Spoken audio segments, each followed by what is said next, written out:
I will try and do that, Sorrel. But we'll start the meeting now and then I'll play around in the background, I guess.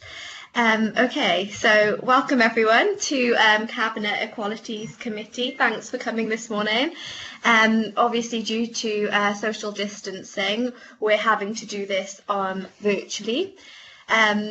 If there are any technical errors during the meeting, please would you contact a member of Democratic Services Committee and use the chat function just to indicate that you'd like to speak. Can I also ask or remind members to put their phones on silent? And again, and your microphones on mute and your cameras off.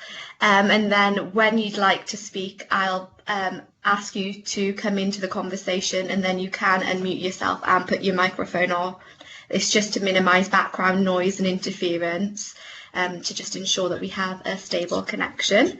So I think all members have had access to the papers electronically. So we've got some support staff from Consultation, Engagement, Equalities and hopefully the Youth Development Coordinator joining us today, as well as some members of Democratic Services. So I think I'll ask the officer from Democratic Services to announce the names of the councillors in attendance at the meeting. I'd also ask the officer to introduce themselves and yeah, shall we start with that? Thank you, Chair. In attendance today, from a member perspective, is yourself as Chairperson, Councillor Elaine Venables, Councillor Gareth Howells, Councillor Hugh David, Councillor Howell Williams, Councillor James Radcliffe, Councillor Jane Gebby, Councillor Richard Young, Councillor Sorrel Dendy, Councillor Stuart Baldwin, Councillor Phil White, and I think that's it, Chair. Thanks, Mark. Item 1 is apologies for absence. Do we have any? I've not received any apologies, Chair. Okay, neither have I. So moving on to item 2, declaration of interest. Are there any members that have any declarations to make, please? If you could indicate in the chat box. Okay, no one is typing, so I presume that's no one's got a declaration of interest. If any become apparent, just please let us know and we'll provide the paperwork for you. So item 3 is the approval of minutes from the meeting on the 21st of November 2019, so almost a year ago. Can I get someone to move the minutes, please? Chair, can I point out there's a mistake there. There's apologies for absence, Councillor Hugh David, and then it says in the attendance he's there. He wasn't absent. So I guess we'll get that amended. Thanks, Gareth. I move the minutes. Second. Thanks, Phil, for moving and Stuart for seconding. Are there any other comments?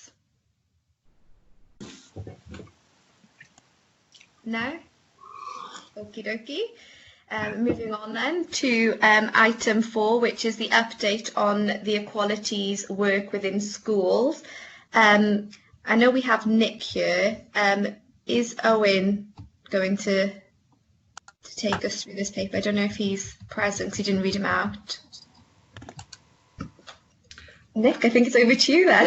I'm not sure if Owen is in attendance. I was hoping he'd be here today. We wrote this report kind of in collaboration between myself, Owen and Judith Jones, and I know Judith couldn't make it today. So there may be some questions, if there are any, that I'll need to take away to check with Owen and come back to members if I'm unable to answer them. So if you're happy, I'll start with the report, Chair. Yeah. Okay, so the purpose of this report is to update Cabinet Committee Equalities on the equality work within schools within the County Borough. It includes incidents of bullying, racial incidents and partnership working. It also talks about kind of the community cohesion work and working with the police. So as a as a bit of background onto 3.1, on the 18th of March 2019, as a reminder to schools, they were all sent guidance on reporting racist incidents within schools. The guidance included notifying the local authority of racist incidents, as well as when and how to notify the police where incidents needed to be recorded as a hate crime. Schools were provided with an updated racist incident form, which you all have as Appendix 1. And this report outlines incidents that we received as a local authority in the academic years 2018-19 and 2019-20. It includes the work carried out in schools by the inclusion team and the collaborative work with the police during the period. Onto section 4, the current situation. In the academic year 2018-19, there were 10 racist incidents recorded by schools across the county borough. Incidents were reported from the following schools, and you can see that there are Brinkethin Primary, Porthcawl Comp, Brynmenyn Primary, Betters Primary, Nantymol Primary and Bryn Tyrion Comp, and you can see the numbers attached to those in the report. Incidents on the form are recorded by incident type, and there can be more than one incident type recorded. So of the 10 incidents, 9 were recorded as verbal abuse or insults, and 2 were recorded as racist comments in the course of a discussion. In 4.1.2, you can see both the ages of the perpetrators and the victims, and we do tend to have the majority of perpetrators and victims aged at around kind of 7 to 11 years old. That's what we saw in that academic year. In 7 of the incidents, the perpetrator was recorded as white British. For the other 3 incidents, we don't have the ethnicity of the perpetrator recorded. And then again in 4.1.4, you can see the ethnicity of the victims. 2 as white and black Caribbean, 2 white and black African, 2 white British, 1 Chinese, 1 Polish, and then 2 weren't recorded. 9 of the perpetrators were recorded as male and 1 female. 5 victims were recorded as male, 4 female, and again 1 not recorded. Again, on the incident report form, schools are able to tell us what they've done in response to the incident. And the most common responses in the 18-19 academic year were verbal reprimand, meeting with parents, and they had 7 and 8 outcomes respectively. So in the academic year 18-19, following feedback gained from the early help staff through annual supervisions, formal feedback with head teachers and the Youth Development Service, it was decided that there would be that we would commission an external partner to deliver some sessions to give pastoral, anti-bully and curriculum leads in schools the knowledge, tools and confidence to train colleagues on tackling homophobic, biphobic and transphobic bullying. So it appeared to be during this period that had become an issue in schools. And through the procurement process, Stonewall Cymru were identified as the preferred partner and were commissioned to deliver a Train the Trainer programme over 3 separate dates. And in 4.2.3, you can see that 65 people attended 3 workshops, and you can see the breakdown there of schools that attended, broken down into secondary, primary, early help sector and the third sector. As a result of that training and the work with Stonewall, a school's LGBTQ network has been established to support school staff and pupils. And members of the network, along with members of the Youth Council, joined us last year in Pride. So they marched as part of Proud Councils last August as part of the bank holiday weekend. Unfortunately, that won't be happening this year, but we have got a lot of online events which we'll be promoting via social media, so hopefully we will still be able to be involved. So then going on to the academic year 1920, this report was initially written in March, just as we were kind of going into lockdown ready for Cabinet Committee Equalities in March. And up to that point, there had been 12 incidents reported in that academic year. Obviously, we haven't been in schools since then, so no further incidents have been recorded since March. So again, we've got a list there of the schools. So we've got Porthcawl Comp, Brynterian Comp, Archbishop McGrath Catholic High School, Coleg y Derwin, Oldcastle Primary, Ysgol Castle, West Park Primary School and Brackler Primary School. So again, different schools to what we'd had the year before had reported incidents in the academic year 1920. Again, incidents could be recorded by more than one type. And we've got incidents recorded as verbal abuse or insults 11, racist comments in the course of a discussion 3, written derogatory comments, texts or emails 1, and then refusal to cooperate with others because of religion, ethnicity or language 1. In 4.3.2, you see a slight shift here in the age of perpetrators. So the perpetrators in the last academic year seem to have got slightly older, with more aged 12 and 13. But then we've got younger victims. So the victims range from age 8 to 13. And we have also got 2 members of staff who are recorded as victims for 2019-20. In 2019-20, all apart from 1 were recorded as white British, and for the other that was recorded as unknown. And again, in 4.3.4, you can see a list of the ethnicity of victims recorded,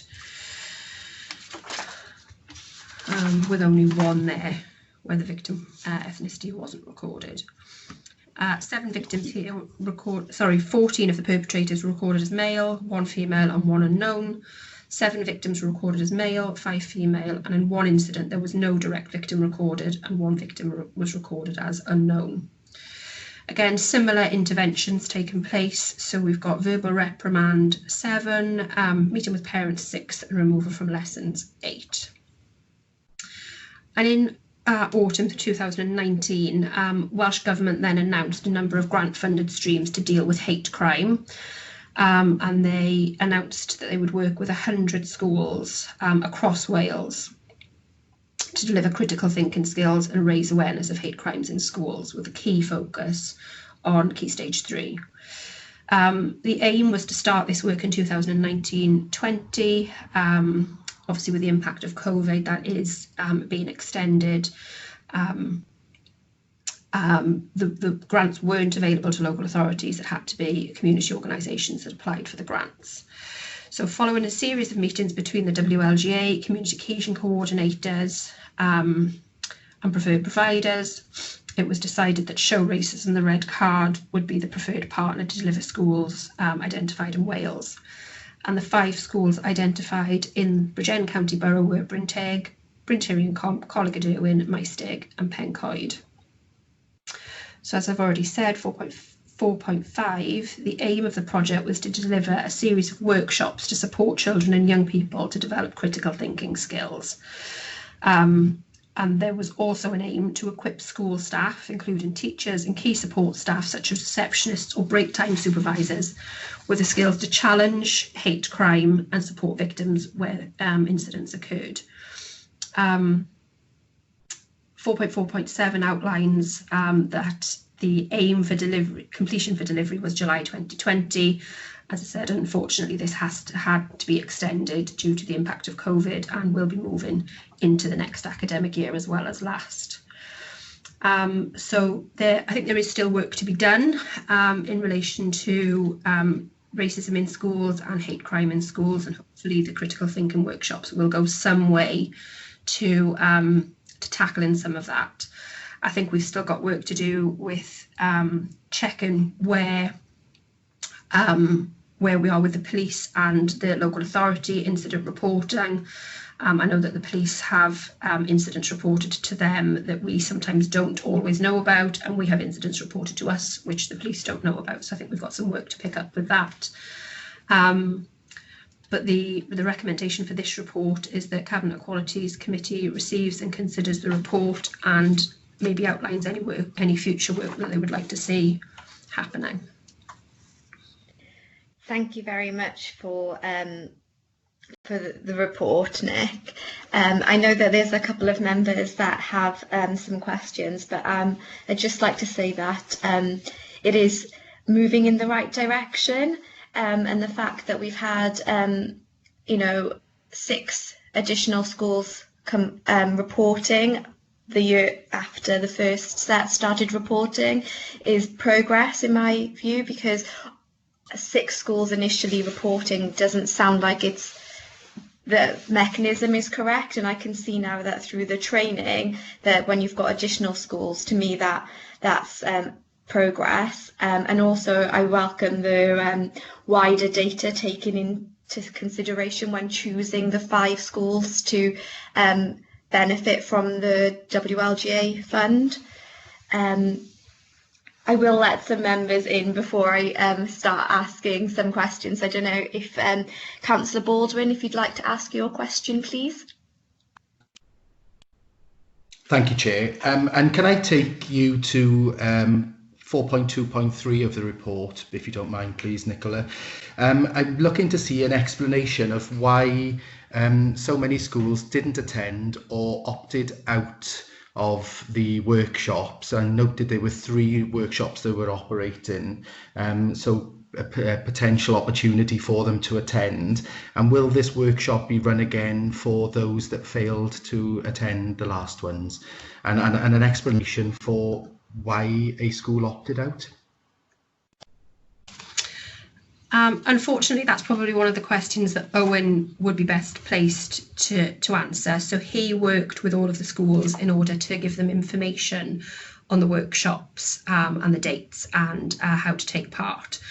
I can remember when we talked about this, there were explanations for a couple of them, which I can't really recall. So it might be better for me to take that question back to Owen and get the explanation for you, which would probably also apply to the question about whether that workshop or workshops will be run again in the future, if that's okay. That's great. Thanks a lot. Thanks, Nicola. Sorry for being unable to answer. Great minds think alike, Stuart, because that was the same question I had. Can I ask Councillor Venables, please, to ask her question? Hi, I've just got a couple of questions. With regards to, hold on. Oh, it was not working. Do you want me to come back to you? Hold on a minute. Let me see if with the thing that Stuart just asked on 4.23, so you've got the schools that didn't attend. Is there data on the sort of the number of incidents that are at those schools compared to the number of incidents that are at the schools that did attend?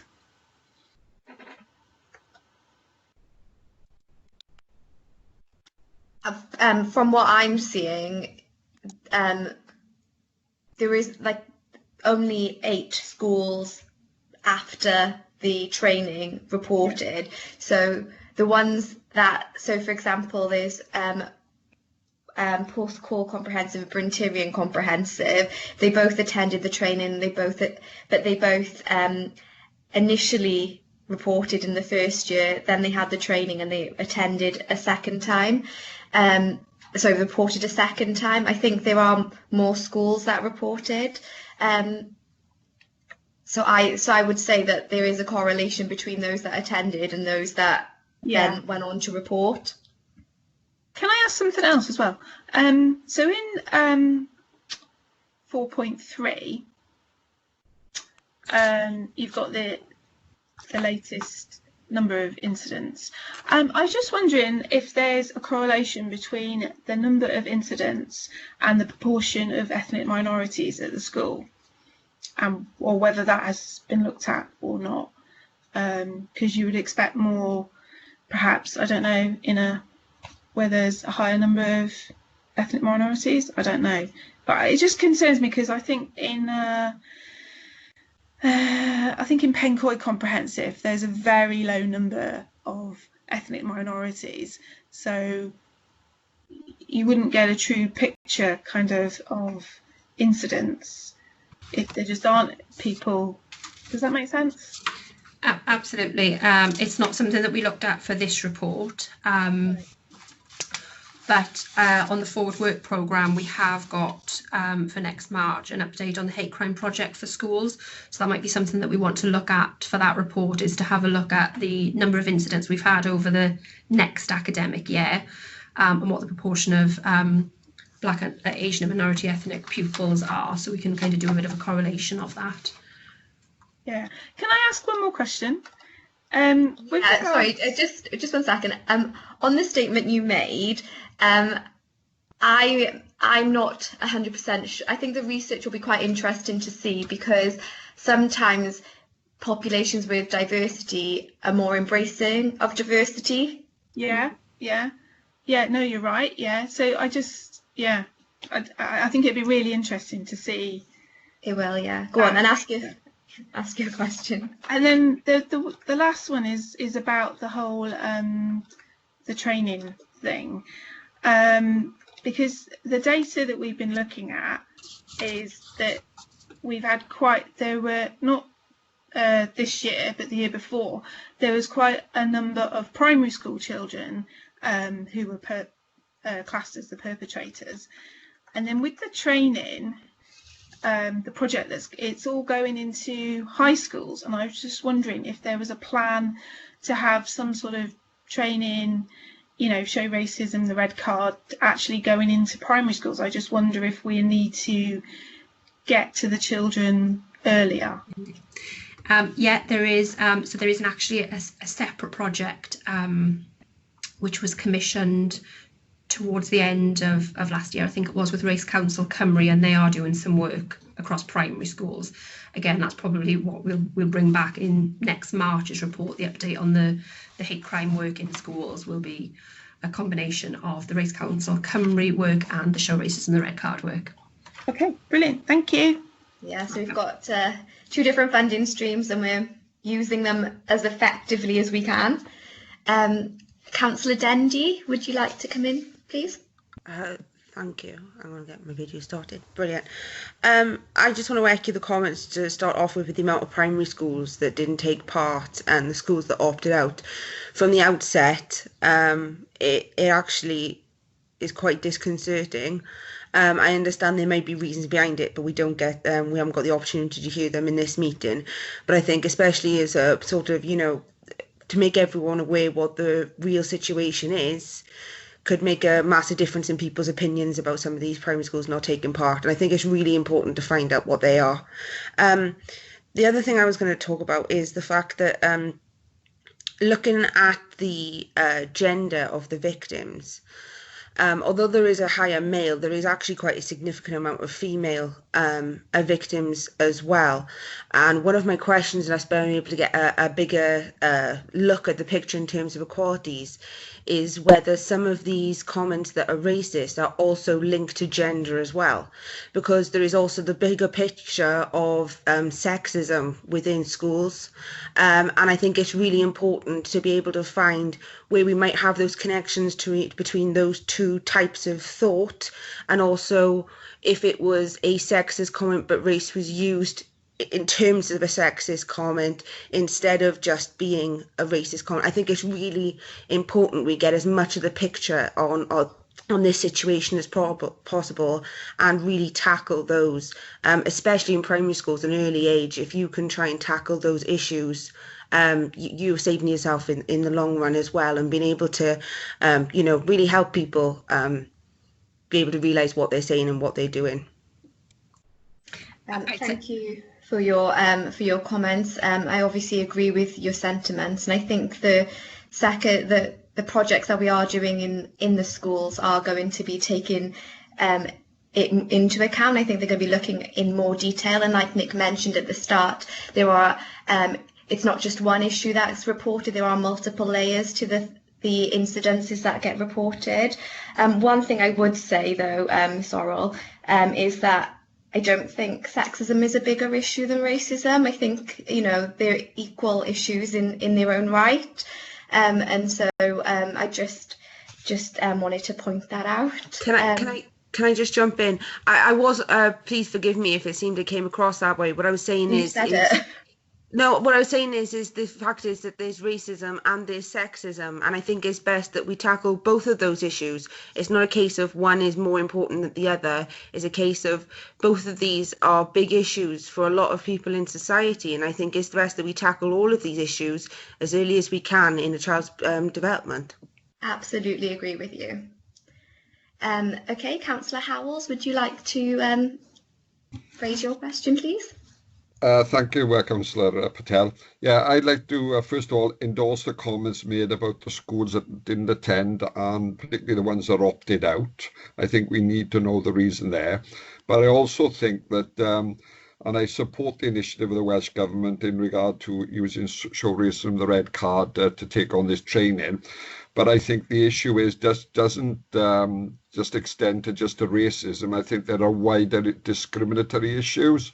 And my concern is, are we ensuring, bearing in mind that some of these schools didn't attend, is there an option of reviving this sort of training for some of these schools that didn't attend going forward? Because I think, personally, I know that the plan is to look at the secondary schools to focus on them, but I personally believe that we need to educate people as young an age as possible about discriminatory and racist behaviour, because once it becomes embedded in them, it's sometimes very difficult for them to get them to change. Whereas at an early age, you've got more of an opportunity of influence on that. I think most teachers would tell you that. So that's the only thing I've got some concerns about, and I don't know what other people's views are on that. Thank you. I would agree. Go on, Nick, sorry. I think that's why, even though it's Show Racism, the red card, they're delivering the training in schools, and Race Council Cymru, the training that they're actually delivering is critical thinking training. So to try and kind of change the way people react and respond towards other people. So I think that's really important, that it's critical thinking training rather than training around one of the particular protected characteristics and any race, any hate that may be shown towards that protected characteristic. And in relation to the Stonewall training, that was delivered as train the trainer training. So there is the potential to roll that out. But again, it would be something I'd need to take back to Owen to take that work on and to look at what the programme might be for the next 12 months. Thank you. Okay, thanks, Nick. Councillor Baldwin? Thank you, Chair. It's just it's rather than the question, it's more the potential to be able to track these issues of offences, discrimination to whoever it is. We are seeing the I want to know whether we're tracking the progression of these perpetrators from primary schools to see whether that's linking to the secondary schools where the offences are happening, because it may well be that it's a particular individual or a group of individuals that are responsible for this, and as opposed to it being two separate incidences across the primary school and the secondary schools. So I think it's important that while we don't label a particular child as discriminatory in any way, shape or form, I think we need to understand if that person's not learning from their verbal discussion with the parents. And I think that, we're not born prejudiced. We learn that prejudice, and it may well be that there's particular work that needs to happen with the family unit as opposed to just with the child, for them to better understand what's going to happen if they continue to do that in adult life. And my last point as well is around the use of language, and I think it's really important that children adopt a different language to what we as adults will consider to be offensive in some sort of way. I've regularly heard children say, "Oh, that's so gay," but not meaning homosexual in any way, shape or form. And my son actually challenged the situation in Bryn Teg where somebody said, "Oh, that's so gay," and he was like, "Oh, I don't think you know what that means. My father's gay, and he's not like that. So I think we just need to make sure that the use of language in the training that goes out to schools, and for making sure the teachers understand the being down with the kids and being a little bit more understanding of the use of language in the settings and environments. Yeah, I'd agree. And what a brave son you have to be able to call that out. To be fair, he's in a unique situation of having two gay dads and a straight mum. So while I don't doubt there's many others that are out there that have that, he is in a situation where he's far more accepting than other children. Yeah.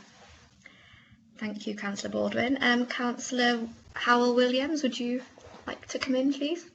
Yes, thank you, Chair. My question is around how we harvest the data. So in section 3, you give us the background that all guidance is sent to schools, and then it goes on to 6 schools actually reported incidents. I'm just wondering, of the schools that didn't report incidents, is that just that they didn't? Was there a follow-up conversation with those then? I'm just trying to understand. Have we got the correct picture, I suppose? So what follow-up was to the schools that didn't actually report any incidents? I think that's a really good point. We did send the guidance out again fairly recently. I'm not entirely sure of the date, but the schools were sent the guidance out again subsequent to the guidance that went out in March 2019, just to ensure that they are aware of how to report. But I think that's a really good point, and maybe something that we need to follow up with individual schools, so that they are, confident in the reporting process. Right. That's something maybe we can pick up in the next academic year. Yeah, lovely. Thank you. Thank you. Leader, please. Thanks, Chair. I think the Deputy Leader makes a very important point. These are only incidents that have been reported, and we know with most instances of discrimination, there is a level of underreporting because people don't feel confident sometimes about reporting being a victim of discrimination. They don't realise that they're a victim of discrimination, and this may be particularly so for children and young people, particularly younger children. And it's crucial that we make sure that that training is available, so that we get that fuller picture of the extent of the challenges that young people face in Bridgend. I would also support Councillor Howell's suggestion that we look at more training in the future, and also recognise that if training has been offered to schools, and for example only 1 or 2 sessions have been available, schools are incredibly busy. They may have other commitments like Eston inspections or other training they've already committed to, and that may be a reason, may not be the only reason, but it may be a reason why they haven't attended some of this training. So let's be as flexible as we can be and offer as many options as we can to encourage full participation in this programme, because we know that racism is unfortunately a facet of life in all of our communities, and we want to make sure that we provide that level of training and awareness in as many of our schools as possible. Okay. Thank you, Leader. I completely agree with what you said. The only additional question I had was on 4.1.7, it mentions a support plan. I don't know, Nick, if you know what that is or how that works.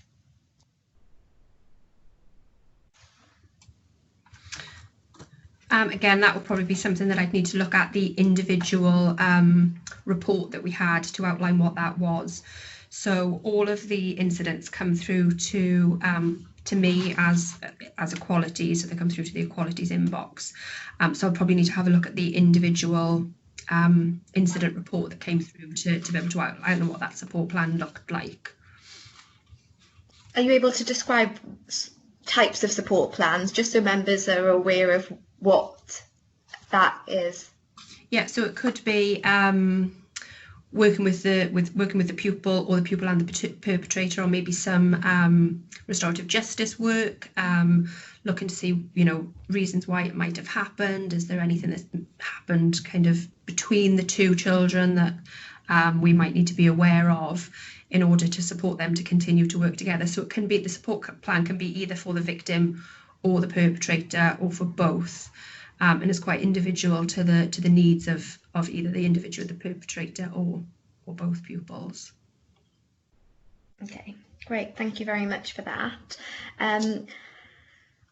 I would like to ask if we could have, so for my summary of the debate, and thanks members for engaging in this item, what I've written down here is that members would like to see some wider discrimination covered in the feedback report when it comes from the second tranche of workshops that we have, looking at why the schools didn't attend, more analysis around the perpetrator and how that feeds from primary school to secondary school, and some more training available for primary schools.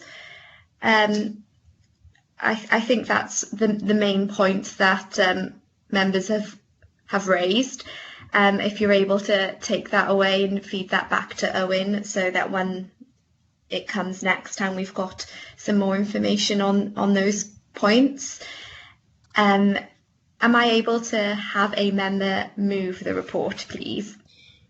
Chair, I'm happy to move the report. I think you've summarised the what has been a very helpful discussion very well. Just one final point I would like to make is that I would like us to also consider how we can try and ensure that incidents, if they are taking place, are reported, because there is always a risk of under-reporting, and that's the first step in tackling any problem, is making sure that we know about it and it's properly reported. So if we could look at options around that, alongside ramping up the training, and I do think there needs to be a focus on all discrimination, but there has to be a specific focus on racism too, and I think reporting that and having more training is crucial. Thank you, Leader. And I believe the report was seconded by Councillor Dendy. So is everyone, I presume everyone's okay with what we've just discussed. If not, could you indicate in the comments, in the chat function? Great, so I'll take that as everyone's in agreement. I'd just like to make the committee aware that I have received apologies from Councillor Charles Smith, so if those could be noted as well. Thank you, everyone. Item 4 is an update on the Equalities. Item 5 even is the use of the name of Picton in street names and buildings throughout Bridgend. I will ask Nick Bunston to present the report.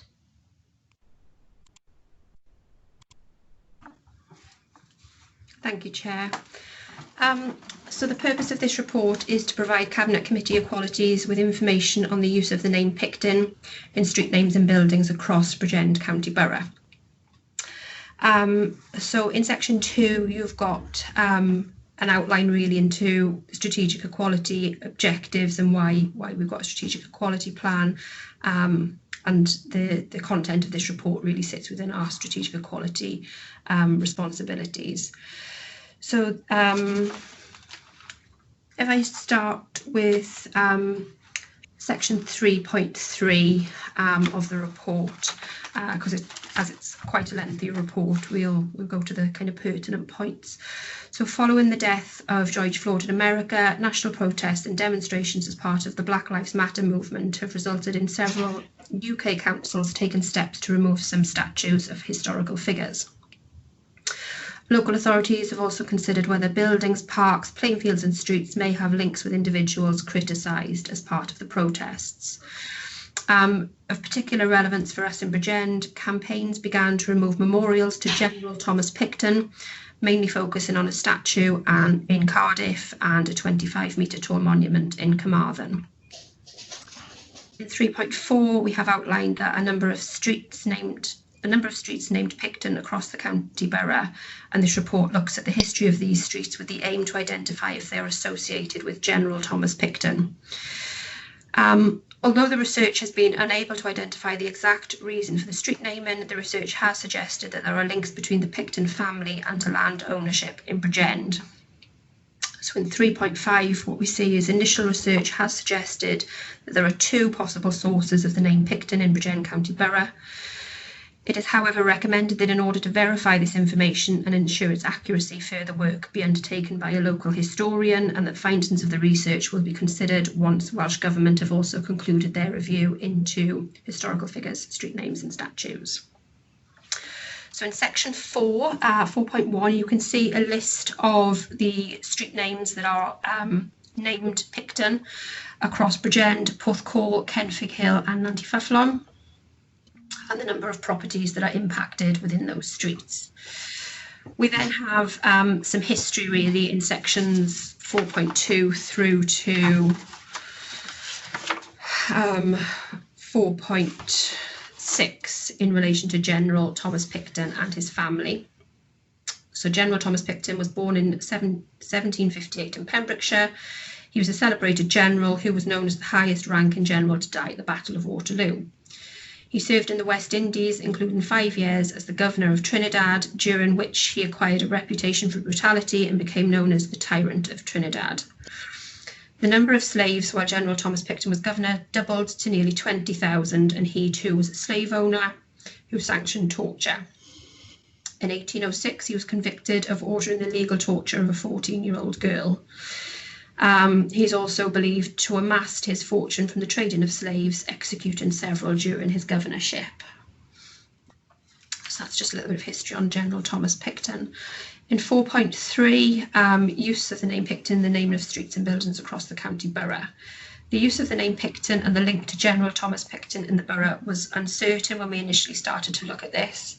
Some assumed that the use of the name was associated to General Thomas Picton, while others believed it was linked to Lieutenant Colonel Thomas Picton Turberville, a former owner of Owenny Priory. However, research has shown that the use of the name Picton in the county borough, including that in Owenny Priory, is linked to the family of General Thomas Picton in Bridgend, Maesteg and Porthcawl.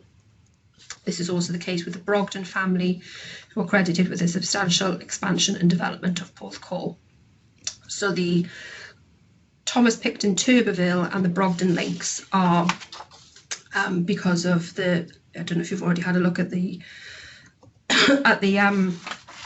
family tree, are the due to the brother and sister of General Thomas Picton. So General Thomas Picton was one of 10 siblings, and that's where the link comes between the Owenny Priory link and the Brogden family. So looking at 4.4, Owenny Priory, that section outlines the link between Lieutenant Colonel Thomas Picton Turberville and General Thomas Picton's brother's family. And then section 4.5 The Brogden family outlines the link between General Thomas Picton and his sister's family. So what you see in those two sections is inheritance of a Wenny estate meant that the occupier needed to change their name to Turbeville, which is what happened with Thomas Picton's brother's family, and then Thomas Picton's sister's family in 4.5 married into the Brogden name and had links to Porthcawl until 1927, when Mary Brogden sold off all of her properties in Porthcawl. There's then a lot of information in relation to land ownership and references to Thomas Picton and his family, and the references are outlined at the end of the report. I don't know if anyone wants me to go through all of those, but there is quite a lot of information there in relation to potential street names and links back to General Thomas Picton and his family. So I can go through those in more detail if anyone wants me to come back to those. In 4.7, we've got places for further research, and in 4.8, the process of changing street names, which is quite a lengthy process, and while not a specific requirement of the legislation, would require public consultation prior to any implementation, as a change to street name would impact on all households, as it has effect on a number of areas, including mortgages, as the deeds of properties will need to be changed. Post office and town and community councils would also need to be consulted prior to any proposed new names. So in addition to this research that's been carried out, Welsh Government have also commissioned an audit of Wales historic monuments, statues and the names of streets and public buildings, and identify those sites that are named and associated with the history of black communities in Wales, and in particular the slave trade. So Welsh Government have described how they will carry out a two-phased approach. So initially they will carry out the audit, which will be a task and finish group. They'll then share the findings of that audit with an external reference group, which will include wider community and stakeholder representation, including young people. And then they will move to a second phase to determine how they will move the work forward and address any concerns it highlights. As far as I'm aware at the moment, there isn't an exact time frame for that work. So that is something that we will continue to work with Welsh Government on in terms of time frame. In relation to finance, there would be some significant financial implications if the local authority and residents, for the local authority and for residents associated with changing street names. So it is really important that we're absolutely certain on the heritage and the history of any street names, which is why that I would ask Cabinet to take the findings of this report and the initial research that has been conducted and concluded, that states that there could be two possible sources of the name Picton in Bridgend County Borough, but it is recommended that in order to verify this information and ensure its accuracy, that further work should be undertaken by a local historian, and the findings of that research should be considered once Welsh Government have concluded their audit, to look at historic monuments, statues and the street names and public buildings across the county borough. You've then got a very long list of references in the report and a family tree which outlines the left-hand side of that family tree is the link through to the Turbeville family, and the right-hand side of that family tree is the link to the Brogden family. Great, thank you, Nick. Is that the end of the presentation? Yeah, I think unless people have got specific questions, because it is quite a lengthy report. Yeah. Any of those individual points. Okie dokie. Thanks for the report, and thanks, I think, to Andrea who did the research.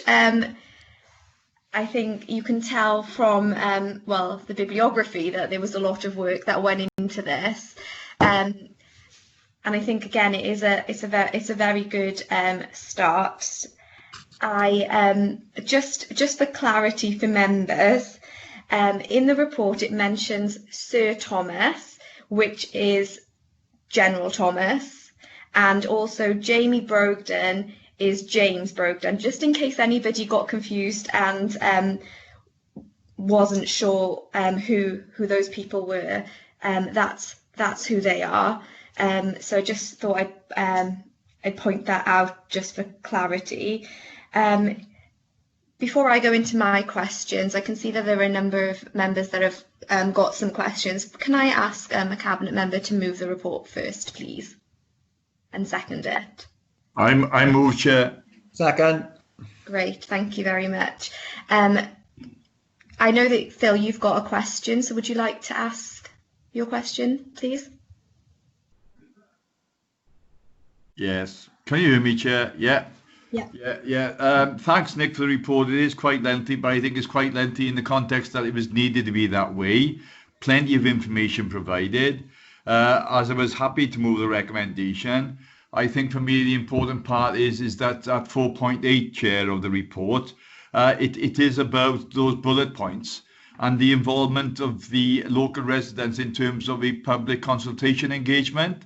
So I think it's right that we await the outcomes of the recommendation and whether or not we decide to have that public consultation until that time is fine by me. I'm sure it will be fine by the committee, or maybe some of the committee members want to move quicker than that. But as a ward member in Kyle with two street names, Picton Place and Picton Street in Nantyfethlon, there was, just until a few years ago, a pub, General Picton. So it's quite ominous with the character here in Nantyfethlon. And without us going and stretching too far, I suppose, with regards to what we need to do going forward.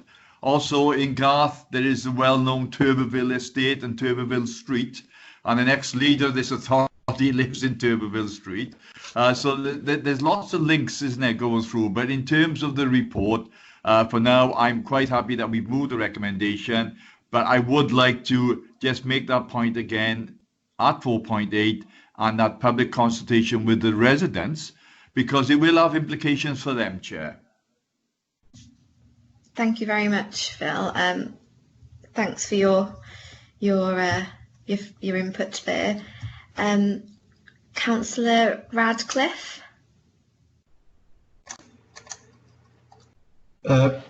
Yeah, I've just got a brief comment and then a question. And the comment is, this is all about the wider perception, which is that the UK as a whole hasn't really confronted its history, in the sense that we celebrated a lot of slave traders and people who did quite appalling things by building statues and naming streets after them. And I think the time when we should be tolerating that is now over a bit. I mean, we wouldn't, for example, have a street in Israel named after Goebbels and then say, oh, it was okay, it was Goebbels' brother, for example. I mean, that's just an extreme example here. So my question is, if the research does establish that these streets are linked to the person who was responsible for torturing a teenage girl, then is it the opinion of this authority that we should change the names and we'll start the process to that? Or are we just going to think, you know, well, different times or whatever? I'm just wondering, can we have some kind of decision here that we're not going to tolerate it anymore? Councillor White has just stated his opinion that he would like to consult with the public, the residents of the street. What would your opinion be, Councillor Radcliffe? My opinion is that we shouldn't be naming streets after people who were involved in the slave trade, and I think there'd also be a positive element of renaming here as well, which is we could start to look into the alternative people in history who played a role, working class heroes, that kind of thing, you know. And so we could have a wider discussion about the history to show that there's a different side of our history if we were to rename it. So yeah, it would be my opinion that we should be having this discussion and start the process of renaming these streets. I think it's important that going forward we're not a country that looks as if we're celebrating people who did appalling things in the past. Okay, thank you. Councillor Howells?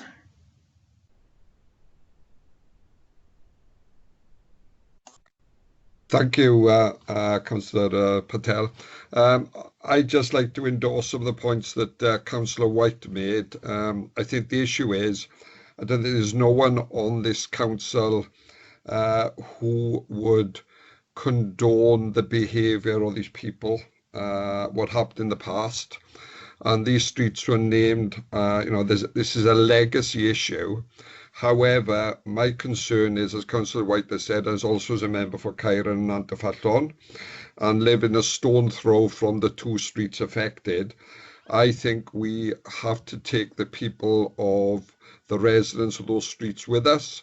And just to go and say we're going to change it without consulting and taking with them is going to create an adverse reaction, because people may say they're sympathetic to changing names, but the financial implications where you potentially have to pay to have your post redirected for a change in name, where you have to have the deeds of your house changed and cost of that, where also if people have a business from any of those premises, there are costs for dealing with that. I think we have to be very careful that we don't end up having a negative reaction from people.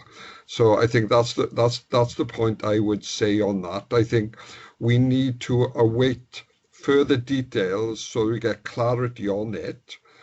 Personally, my honest view is if we consulted with the residents, and I think we need to, if the streets that are named are affected, and particularly the streets. But I think if we go to the residents and they turn around, they're not prepared to support the name change, are we prepared to unilaterally do it? And are we prepared to impose financial cost on those residents? So I think it's all right to say, we should do it, but I think we also look at the consequences, especially if we end up with people as a result of the COVID losing their jobs and having no income, and they're just on basic income. So I think we have to be careful on that. The other point I wanted to raise is in relation to further research. I think there is you also need, if you're going to conduct research, there is an organisation called the Royal Commission on the Ancient and Historical Monuments of Wales, which is based in the National Library in Aberystwyth.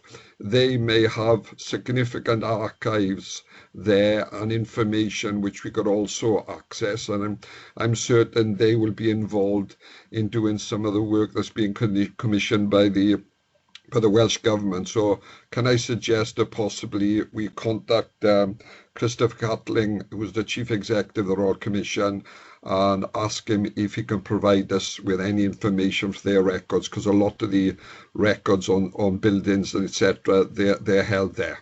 Thank you, Chair. Thank you, Councillor Howell. Some interesting points made, and again, I think the debate seems to be coming back to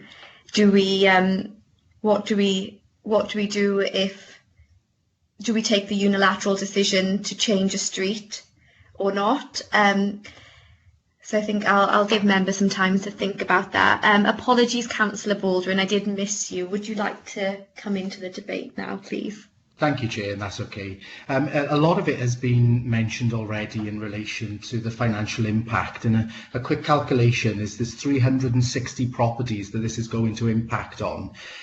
So that could be in relation to changing driving licenses, medical records, mortgage deeds, businesses, as Gareth had mentioned in relation to it, and probably a plethora of other things that there would be a direct impact and a financial impact on those residents. And I think if we're going to consider those aspects, then whether this local authority, if it changes those with unilaterally, then obviously there's going to be some level of compensation that would be required to deal with those things. And I don't think that's necessarily the right way forward, that we should be forcing name changes on somebody. I don't think Councillor Radcliffe had mentioned around celebrating people in history that have been involved in slave trade or racism, and I don't think that at that particular time, when streets were named, as we don't have any monuments, that the people were necessarily celebrating racism or slavery, and I think we need to be careful about how we're speaking about this level of street names. but we wouldn't do it now. And so Councillor Radcliffe's right, we wouldn't put up a Goebbels Street or a Hitler Avenue in Bridgend because we know that it would be considered to be offensive. But we are talking about the here and the now. And as we don't have any monuments or statues within our county to these people, then at least we are in a more robust position.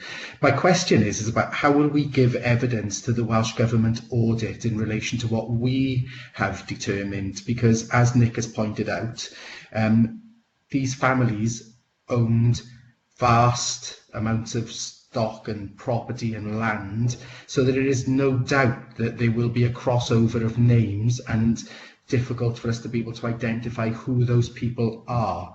But how are we going to feed into that audit so that they understand what research we've carried out in advance of them determining the actions that are required?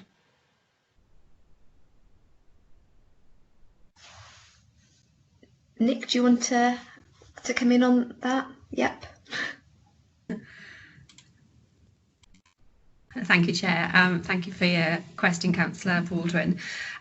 We have already been asked by Welsh Government, all local authorities have been asked what they are doing in relation to their own audit. So we have informed them of the report that will be available to the public, obviously, as a result of today's meeting. So they will be able to see the work that we've done already and the recommendation that we've made that a local historian carry out further research. So when we get that information from the historian, we would also share that with Welsh Government and their audit. Okay, thank you. Councillor Young, please.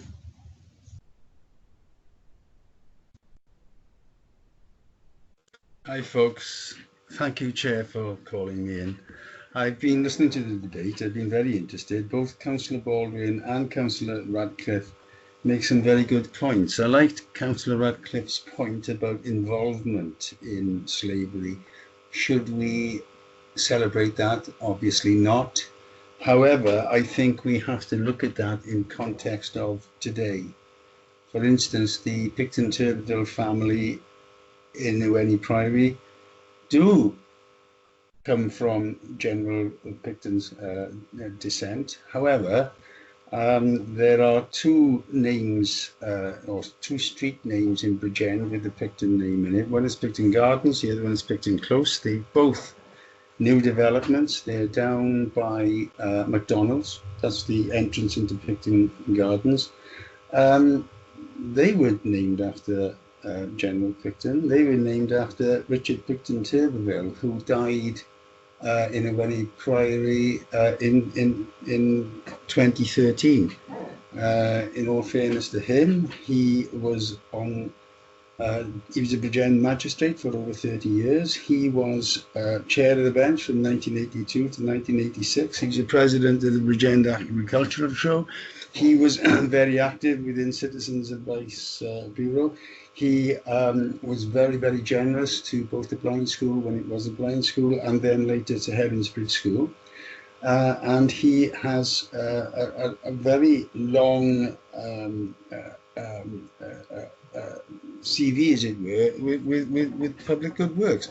Now, this guy died in 2013. There is no way that you could attribute any participation of him in slavery.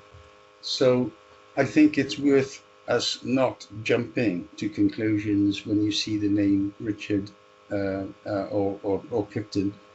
We need to consider the context of today and whether or not there was any participation in slavery. So I'm quite happy to allow further consideration of historical evidence.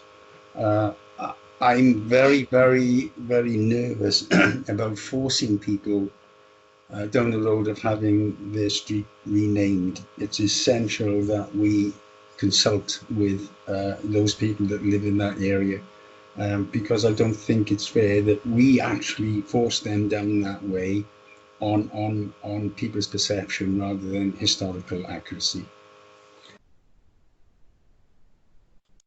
Thank you, Councillor Young.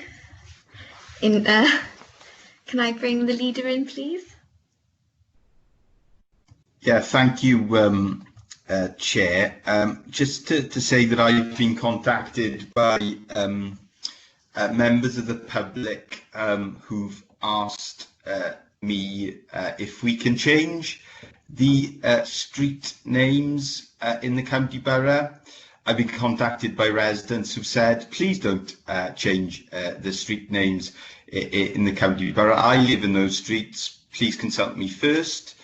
And in both those examples, I've had a number of examples actually, they have assumed that because there is Picton in the name, that there is an association with the notorious General Picton. However, it now seems as if that is not the case. So I think we need to learn from that, don't we? And the lesson is, let's not jump to conclusions from social media. Let's establish the facts. And there's a clear recommendation here that before we jump to conclusions and have debates about whether or not we change street names, is we establish the facts, and we establish the facts properly and don't make assumptions about the origination of street names across Bridgend. So I support that recommendation. Once we've established the facts, then I think we'd want to consider the implications. And also there is a Welsh Government review that's been commissioned, and they will arrive at recommendations. We will want to make those recommendations. We want to consider those recommendations, sorry. We may have to consider those recommendations because Welsh Government may make a decision about local authorities taking certain action. So I would support the recommendations, and then we go from there once we've established the facts, and we commission a professional historian to do that and carry out full research, and then make progress from there, Chair. Thank you, Leader. Lots of recommendations in that statement. But yeah, I do, well, before I sum up, I think there's still a few more people that want to come in. So Councillor Gebby, if you'd like to ask your question. Thank you, Chair. Obviously, I live in Kenwick Hill and we have a Picton Street. And one of the first things I did when I heard about it, because I was working in the community and I was actually delivering meals to some elderly folk in my ward, and I was actually asking them about the history of where our Picton Street came from.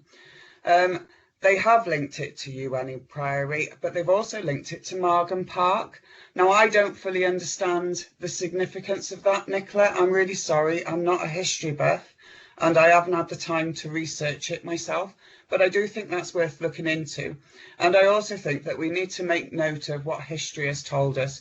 We shouldn't just remove things, because that means that we don't learn from the mistakes that we've already made. So even if we do go down the route at a later date after full consultation and Welsh Government advice, and their or whatever they call it, but I do think we need to show some consideration that actually we need to learn from past mistakes, and we never need to go down that route again. So even if we are removing those names, we do need to make reference and remember what history has taught us somewhere in the county borough, please. Okay, thank you, Councillor Gebby. Councillor Dendy, please. Thank you, Chair. It's kind of echoing the sentiments we've heard throughout this. I think it's important that we do let the residents have a say on this matter, but I think it's also important for us to know the context and where these names came from, and about the history and what went on. And I also think that it's also important that we don't erase things. There's so much that has been erased. We need to educate rather than necessarily get rid of. So if there was a street that decided to keep their name, and the other name about the fact it was about a gentleman from who died recently, I think to be able to make sure people don't jump to conclusions, being able to put information there about who they were and what the connection was is a really good way of educating people if the residents still want to keep the street name after the consultation. But I also think it's important that we do look at what the recommendations come in from the Welsh Assembly Government are. And I think it's all just about educating ourselves and knowing more about where things came from in our communities. Thank you, Councillor Dendy. The next person is Councillor Radcliffe, please. Yes, thank you, Chair. Just to clarify, I'm not suggesting we jump to conclusions. What I'm arguing for is we support the principle that street names shown to be named after people involved in slavery should be changed, notwithstanding the fact the report does actually say we'd have to legally consult. I think it's about establishing the principle here that we want to change it. That would certainly be my opinion anyway. And I do think people should remember the psychological impact that it can have, particularly on, say, a young black person, teenager in school who has to walk past a street name every day, and when told, well, we can't change the street name because it would cost too much, might think, well, you know what, maybe that says that you don't put a very high price on making this a more diverse and welcoming society. So I think you do need to consider the impact that it has on people today by not changing the name as well. Thank you, Councillor Radcliffe. Councillor Baldwin, please.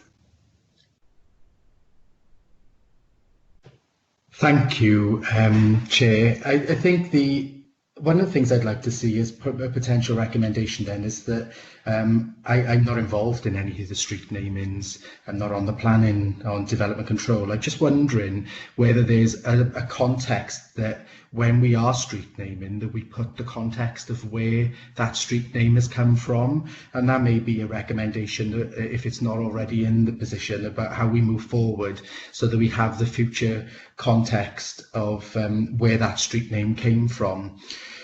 Just to pick up on two other things as well, is that I live very near Australia Terrace and Hong Kong Terrace, which are reminders to me of an imperialistic English approach across the world.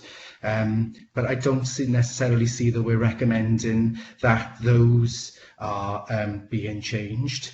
And yet they were forced adoptions and transportation to Australia that would have impacted on many across the South Wales valleys, because when they were convicted of petty crimes, were shipped off to Australia, and not that long ago, certainly not going back as far as some of the other names and the slave trade.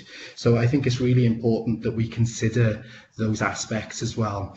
And while we're talking about it, you know, I've seen many places called Gaylord Buildings or Gaylord Street. So are we then suggesting that perhaps that changes because it could be offensive? A point well made, Councillor Baldwin. I don't know if there's anyone else that wants to come in, and just want to draw members' attention to the comment put in by Mark just on the seconding and agreeing to resolutions. Is there anybody else that would like to contribute to the discussion? Yes, Leader. Oh, Councillor Venable, sorry, go on. If you'd like to go first, and then I'll bring the leader in. Okay, it's like fastest finger first, isn't it? You won. Yeah. I'd just like to comment really that for me personally, if there was a particular street name and that was named after this, whatever his name is, Thomas Picton, the one who was the actual slave trader, then for me personally, I would like that street name changed. I think, as James mentioned, it's kind of about the bigger picture and future generations who may not live in the street but would have to walk past it and be reminded of who that was named after. So from that point of view, I don't, as the report said, there isn't enough information yet. We don't know which Picton Street is named after who. And I think if and when we get that very precise information, then I think that is the time to decide as leaders of the community what we should do about it, because I think this is an issue for future generations and minorities in our communities. So that's all I've got to say. Thank you, Councillor Venables. Now can I bring the leader in, please? Yeah, I agree absolutely with Councillor Venables. We need to get those facts first, and then we have the debate and discussion. What I would say in response to Councillor Radcliffe's point around the experience of our BAME communities and members, I think the far big issue for them is the issue we were discussing just a moment ago around the racism that children and young people experience. And I'm not aware that any of those incidents involved the names of streets in the county borough, and I think we need to focus on the issues that matter most to them, and real action that deals with racism and the discrimination that is experienced by some members of our community. But yes, let's have the debate. I just think it would be a really important debate to have when we've got those facts. I'd welcome that debate, but I do support the recommendations, because we need to establish those facts as quickly as possible. Okay, great. So thank you, Leader. You've done half of my job in summarising the conversation. So what I'm understanding is that members would like some further consideration or further information on the specific streets in order to differentiate which ones are associated with slavery and which ones are associated with other local individuals. We'd also like to wait until the Welsh Government review is completed and assess our information against the review and come to a set of all-encompassing recommendations. And at that point, we should probably have this item re-agended in order to see what that picture looks like and to see whether or not we take a principled view or whether or we take a consultation perspective. I think that's probably what how I understand the conversation has happened, and I think there is a weighing up between those residents that live on the street and those residents that don't live there but are affected nevertheless. And so I think that in terms of a consultation, personally speaking, I don't think it should be exclusive to those residents on the street, but let's see what the review comes out with. And yeah, maybe a wider context, as Councillor Baldwin pointed out in his contribution as well. So I think, the Deputy Leader would like to come in. And it's just building on Councillor Baldwin's point. I think it would be interesting in the review, because I totally agree that we need to get the absolute facts on this. There does seem to be some legitimate confusion, I think, over who the street names are actually named after, and I think there's we need to get that definitive sort of historical sort of context to it all, but also historically, how were the street names awarded at that time? Because for me, it's quite possible that it was named after the landowner as part of a land deal then in donating the land or selling the land to the authority to place the buildings on. I know there's a number of cemeteries referred to in the report. I don't know if they were donated or if they were sold or so. It would be interesting to understand the historical naming process as well. Yeah. Thank you, Jeff. I also, I think one other thing for me is that there's a lot of learning that's taken place, and the information is, I think it should be presented to the public. The leader mentioned information boards at streets about the name, and I think Councillor Dendy was alluding to something similar, but that could be something that we look at once we know the full facts. So if that's okay with members, if anyone's got any last comments or any points they'd like to raise now before we move on. Yep, the leader, please. Yeah, thanks, Chair. In terms of Councillor Baldwin's question about the street naming process,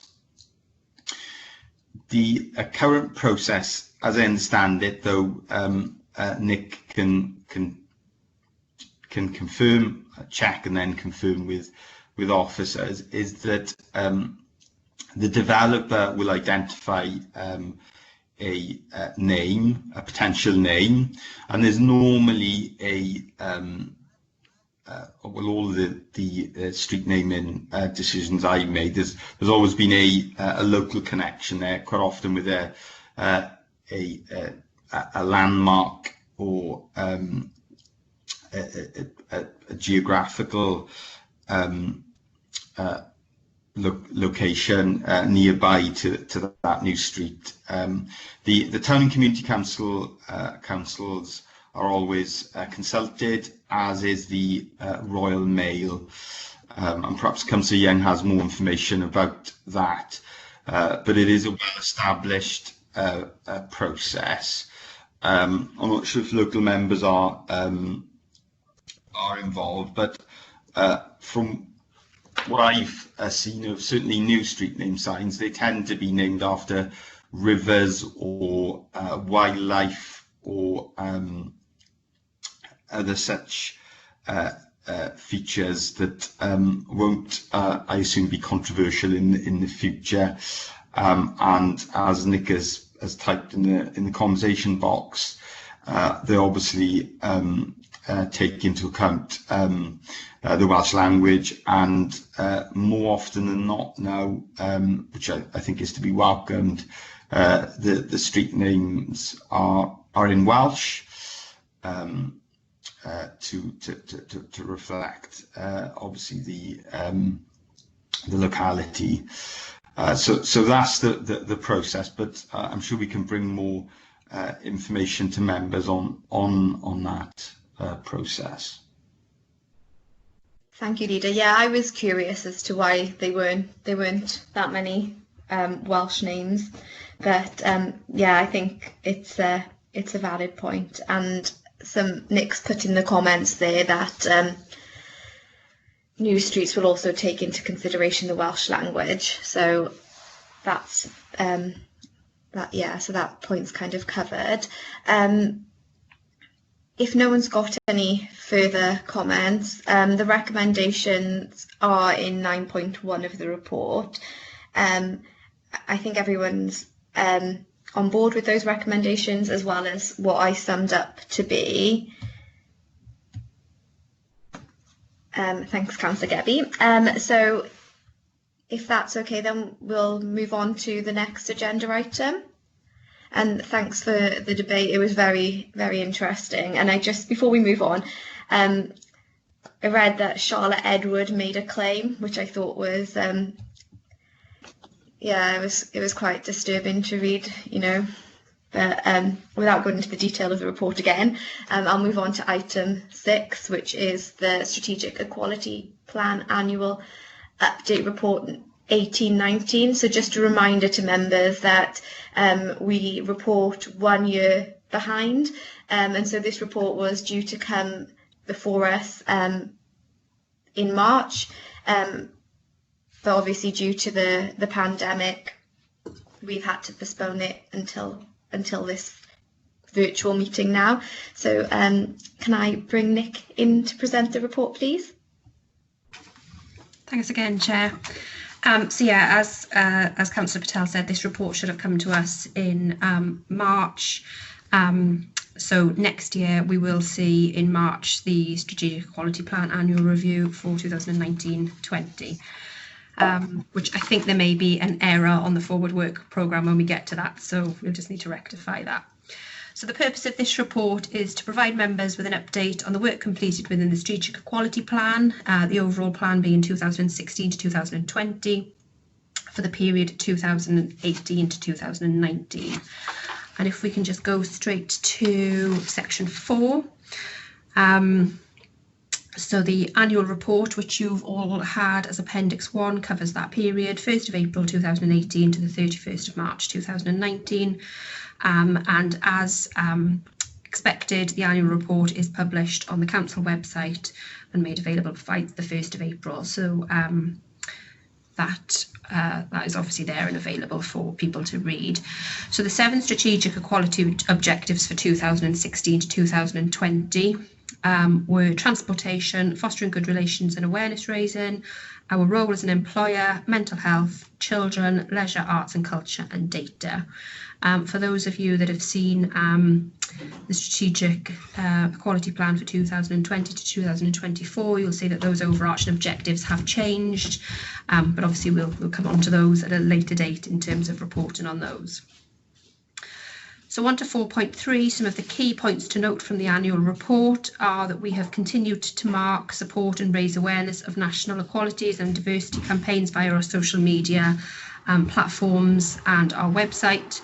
And just some of the things that we've highlighted are Holocaust Memorial Day, Dementia Awareness Week, International Day for the Elimination of Racial Discrimination, Step Out for Stroke, the Mayor's Citizens Awards, Mini Olympic events, Rhasar Iaith, Race for the Welsh Language, Mental Health Awareness Day, Hate Crime Awareness Week, 100 years since the end of World War I, St Dunwan's Day and LGBTQ History Month.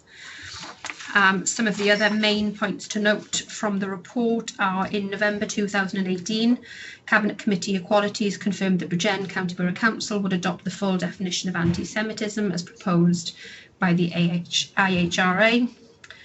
We again celebrated Holocaust Memorial Day in 2019 with a theme Torn from Home, and BCBC marked the event with a public event held in partnership with Bridgend College at the Sony Theatre in Bridgend.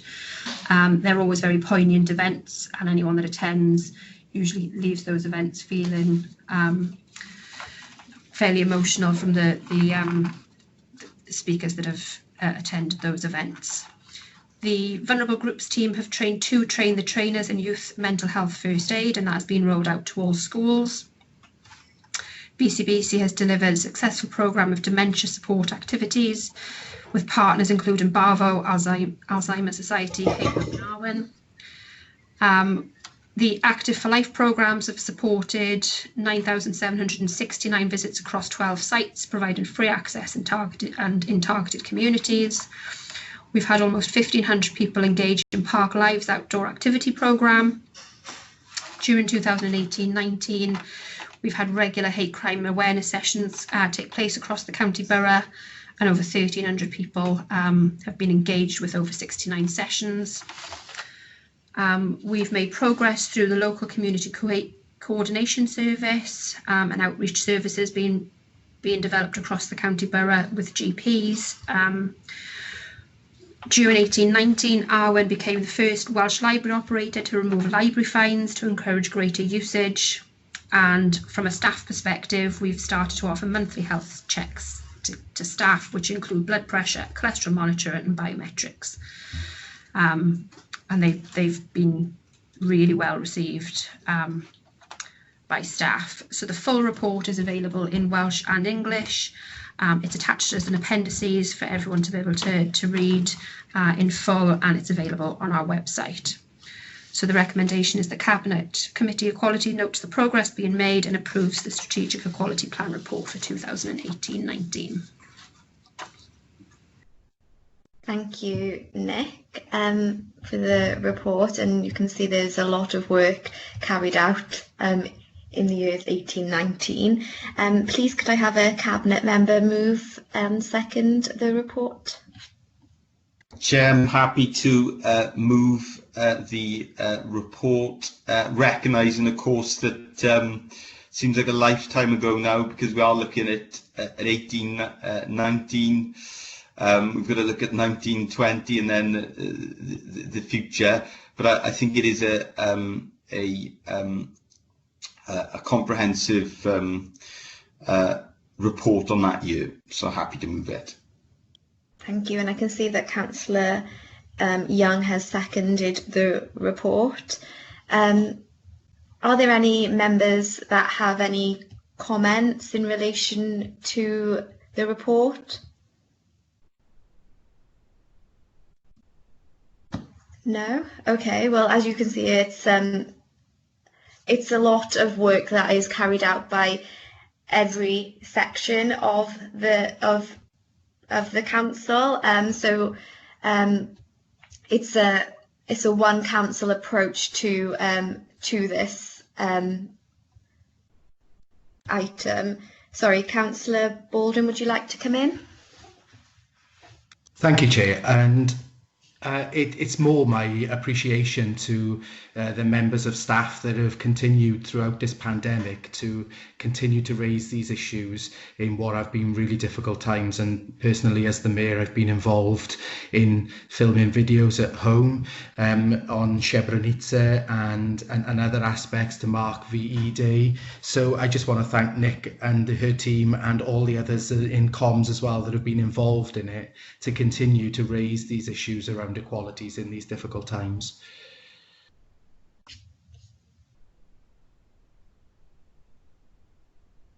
I don't know.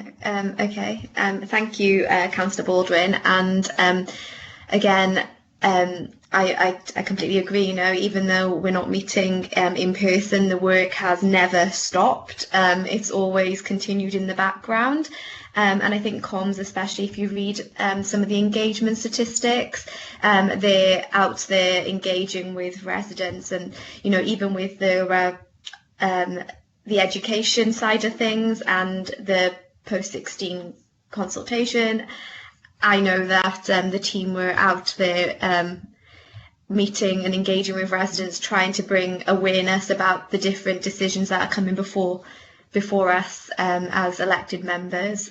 So yeah, I completely echo your sentiments, and definitely would like to put on record the thanks to the team.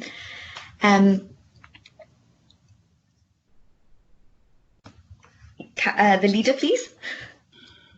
Yeah, I'd echo those thanks for what is a very small team. Just one question around the annual report and whether or not that is shared with some of our key stakeholders, so they can express a view about whether or not it's a fair assessment of the progress that we've made throughout that year. So I'm thinking about the Bridgend Equalities Forum as a possible forum that could consider that report and give their feedback on what they think we've achieved and what we haven't achieved, because that process then helps us in terms of planning improvements in the future. Thanks, Chair. Thank you, Leader. We do share the annual report with the Equalities, the Bridgend Equality and Community Cohesion Forum, and we also do engage them in all the consultations that we find relevant to them. So, you know, the budget consultation, for example, we take every single year. The strategic equality plan, we took it there for them to give their feedback in terms of shaping the strategic equality plan, the new version, and they're a very engaging group, and there are a lot of opinions that we took on board, and so yeah, it's a point well made and something we are working already doing, I guess. I don't know if so. I can't see that any other member has indicated that they'd like to speak on this item, and so if there are no questions, is everyone happy to note the report? By exception, if you'd like to put in the comments. Yeah, okay. Thank you, everyone. Moving on to item 8, the Welsh Language Standards Annual. No, sorry, item 7, the update report on the implementation of the Welsh Language Wales Measure 2011 and Welsh Language Standards. Can I bring Nick in to present this report as well, please? Thank you, Chair. I'll try to keep this report brief because this is the report that we have at every Cabinet Committee Equalities on the implementation of the Welsh Language Standards. And I think it's something that we had discussed whether we wanted to continue to bring this report to each meeting, so that might be something that we want to consider at the end of the report. So the report updates Cabinet Committee Equalities on the implementation of the Welsh Language Standard, Welsh Language Measure 2011 and the Welsh Language Standards. And you'll all be aware that since the Council received its compliance notice from the Welsh Language Commissioner in 2015, which gave us 171 standards, we've provided an update at every subsequent Cabinet Committee Equality since April 2016, and the reports are referenced as background documents to this report. So the current situation, again, this report should have been presented in March 2020. So this report provides an update between the period of November 2019 and March 2020. And the key points can be summarised as BCBC celebrated Welsh Language Rights Day on the 6th of December 2019 by sharing posts on social media relating to BCBC's social media accounts. BCBC's new bilingual chatbot, Welsh signage, contacting the Council using the Welsh language, correspondence with the Council using the Welsh language, applying for jobs with the Council using the Welsh language, and promotion of Welsh medium education. Point 2 there is what the Welsh Language Commissioner Code of Practice, so the long-awaited document, was eventually received on the 19th of February 2020. The Code of Practice provides us with practical guidance on the requirements of each of the standards within the regulations, apart from the promotion standards, which are 145 and 146, and a separate advice document is available for those standards.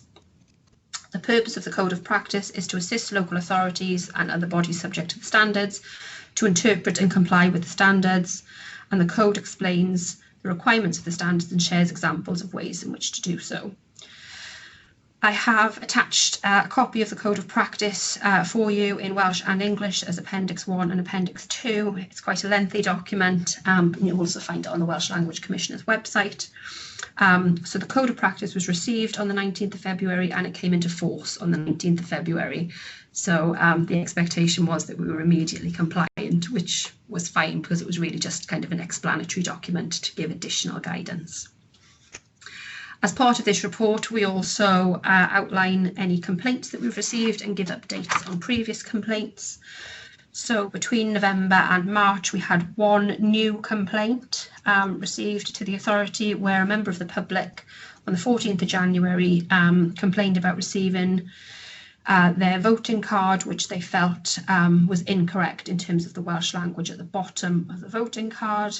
They believed that the words "if undelivered, return to" were wrong on the voting card where it was stated in Welsh, and the Commissioner also stated that it appeared that the address for returning the card was in English only.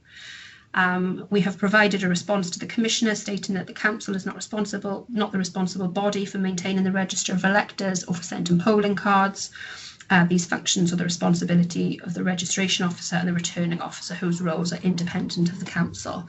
We're still waiting to hear back from the Commissioner in relation to that one to see whether they are proceeding with anything, but it's unlikely because it's not our responsibility.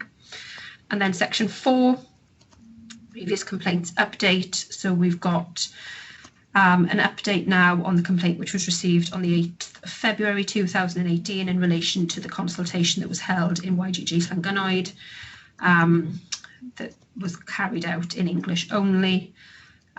So we had 3 months from the date of the compliance notice, which was September 2019, to ensure that any invitations sent out to the public should invite people to use the Welsh language at that meeting.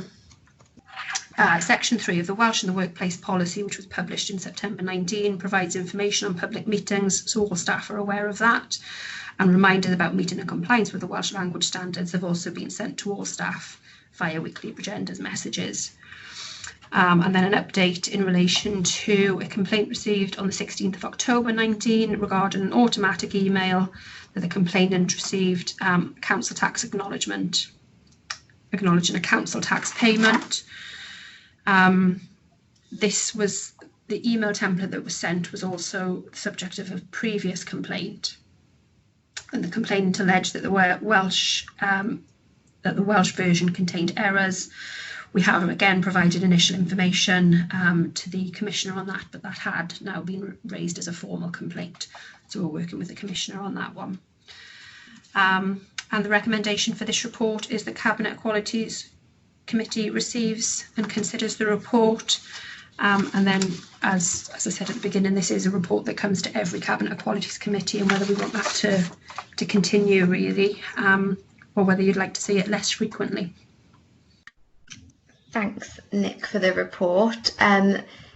Just so members are aware that this report would come up until this point because we were trying to ensure that we were compliant with the standards, and as Nick's highlighted, we are now compliant with all the standards. And do we want to have this report still come to show that we're compliant with the standards, or would we prefer to have an annual report and then have deep dive reports into specific matters in relation to the Welsh language, I think is a question.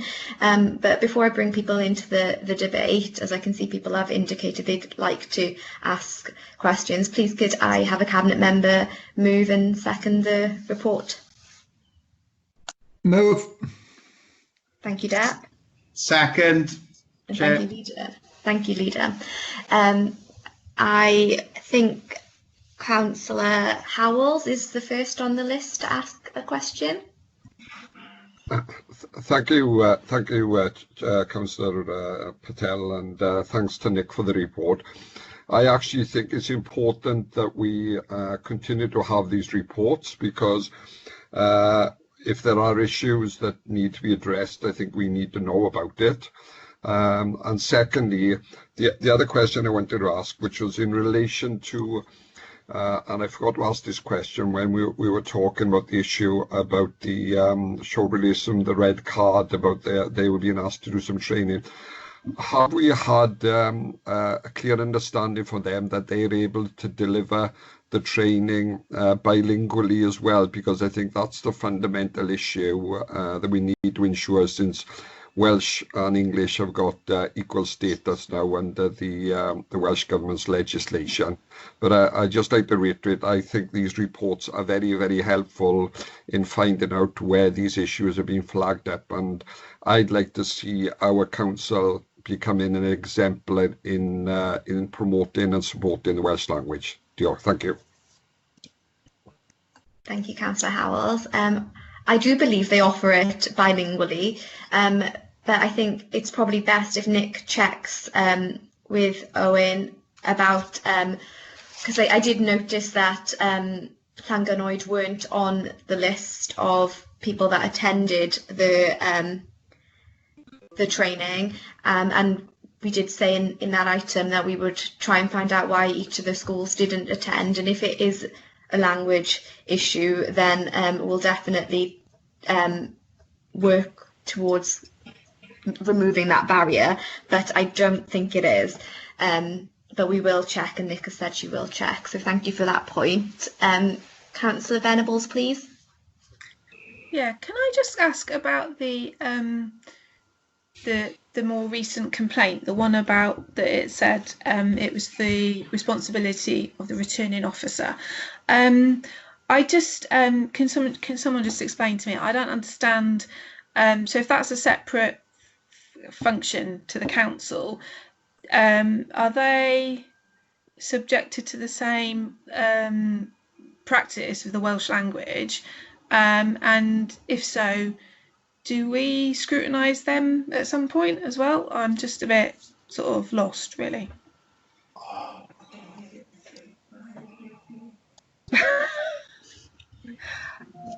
Silence. I don't know if Nick wants to come in or if you want me to answer that, but... Sorry, Chair, if you're able to give an answer, you might be able to give a fuller answer than I am. In terms of the standards, my understanding is they are subject to the standards. Right, but yeah. The complaint would need to go to someone else other than the authority, but I'm not sure of the exact process. So Councillor Patel may be more informed on that than I am. No, that I was basically going to make the point that they are a separate entity to the council, but I don't know. I don't know if the leader knows who, because I know that they are they're separately funded and it's separately appointed.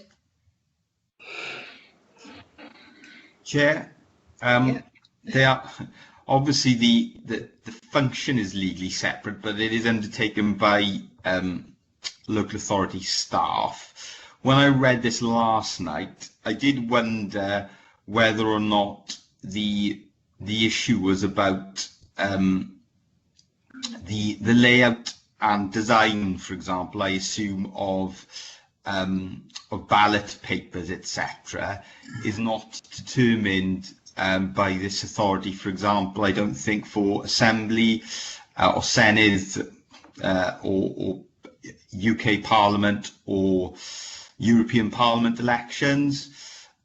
So if there was a problem with the stationery that was used, then it may be that isn't something that we have direct control over, because I assume that the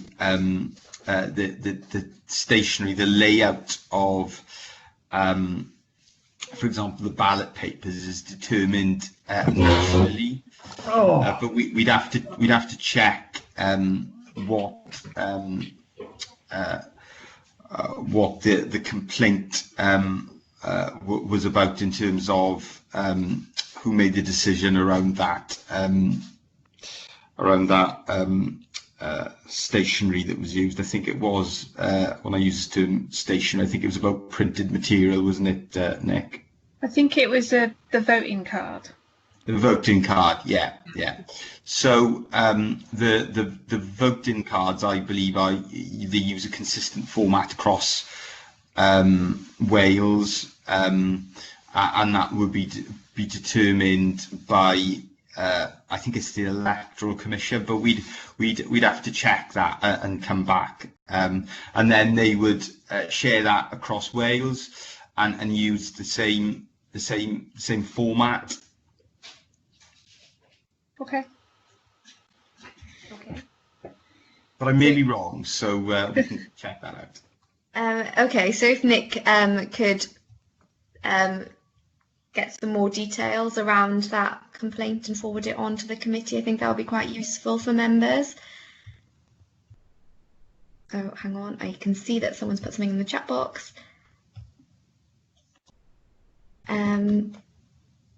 Yep, okay. And the next person I have on my list to ask a question is Councillor Radcliffe.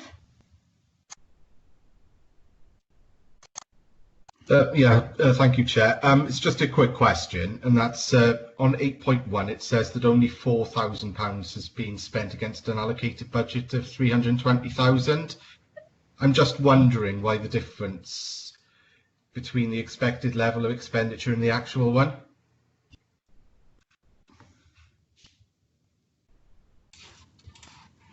So, from my understanding, the budget is set on what previous spends, and also what we don't know what it's going to cost, and so we've put a budget line there to make sure that there's enough there to support any issues that come from, or any resolutions that need to be funded. And a lot of the resolutions come directly from the directorate's budgets as well. So this is us basically putting some additional support there if we need it. And I think a lot of it goes towards supporting the work of the comms and translation and online sort of activities.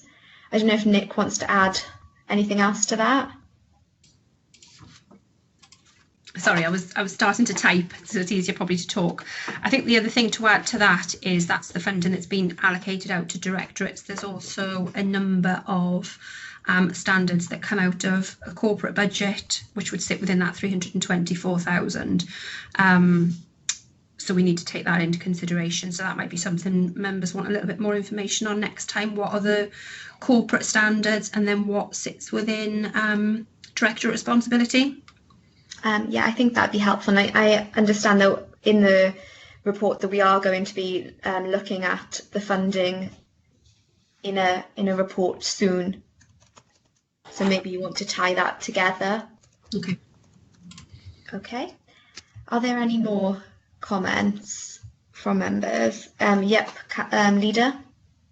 Yeah, so just to build on Nick's point, I think the small spend by directorates, in large part, Nick, reflects the fact that much of that work is carried out corporately, and that's actually to be welcomed, because when it is undertaken corporately, we're making sure that all the standards are met in terms of, for example, when we're undertaking a campaign, or we're reaching out to groups, that we make sure that not only do they achieve Welsh language standards, but they're in accessible formats to people with sight loss, for example, or people with learning disabilities.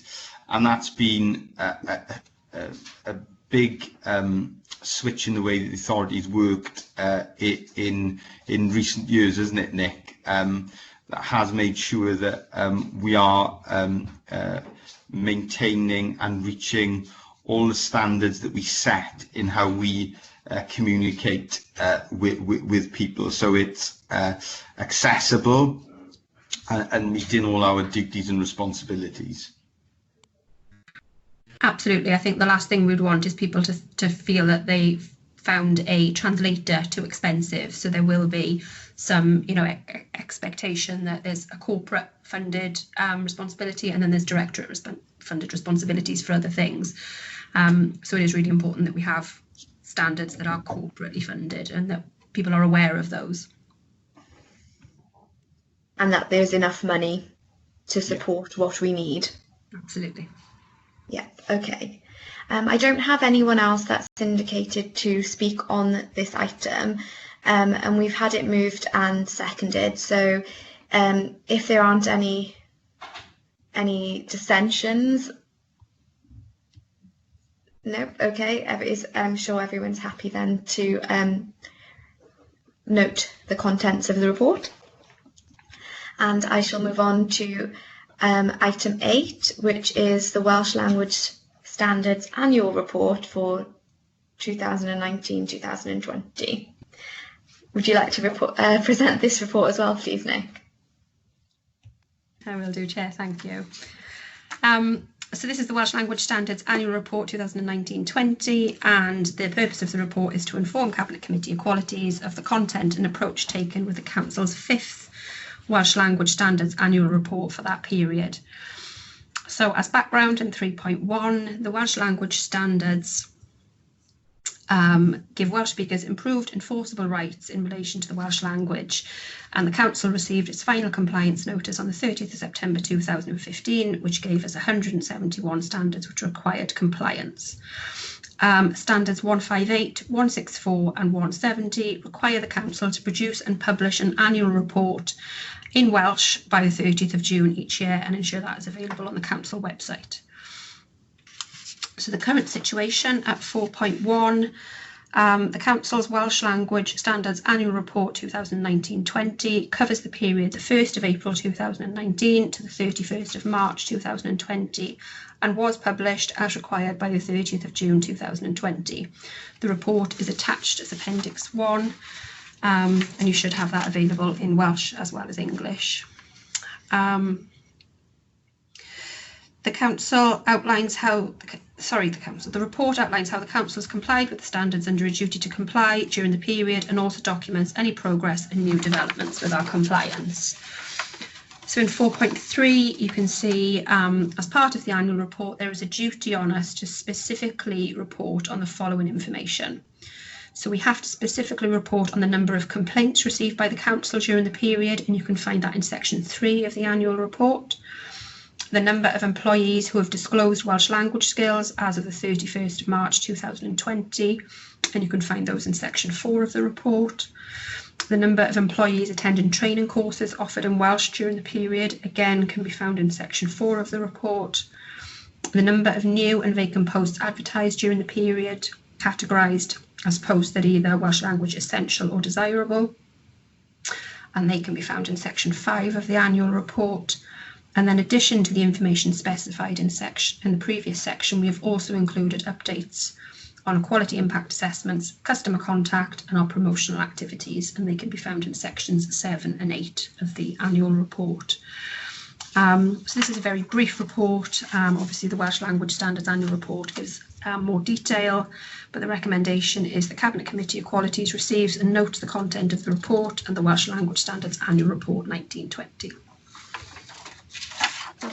Can I have a Cabinet member move or second the report, please? I move the report. Seconded. Thank you, Councillor White and Councillor Young.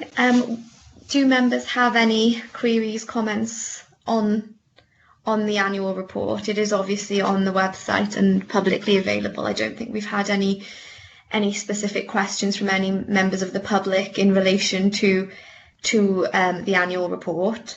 Thank you, Councillor Howells. Would you like to come in? Thank you, Chair. Just basically wanted to say thank Nicola and her colleagues for the work they're doing, and we're definitely making progress. So I just want to place on record my thanks, and that it's very, very pleasing that you can see the progress is being made. So thanks to everyone concerned. Thank you, Councillor Howells.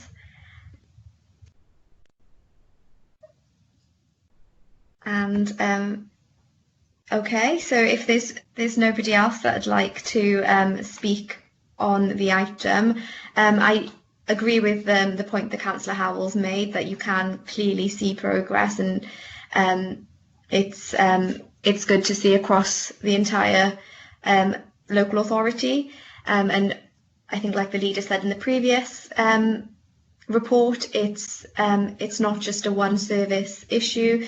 It is embedded within all our services, and they've all had to do more than I think anyone would have expected to do. Now that the standards were put out. Sorry, Councillor Baldwin. Yeah, sorry, Chair. I just picked up on something in the report around the recruitment and the selection. And I just wonder why Welsh is essential in only 15, but desirable in 588.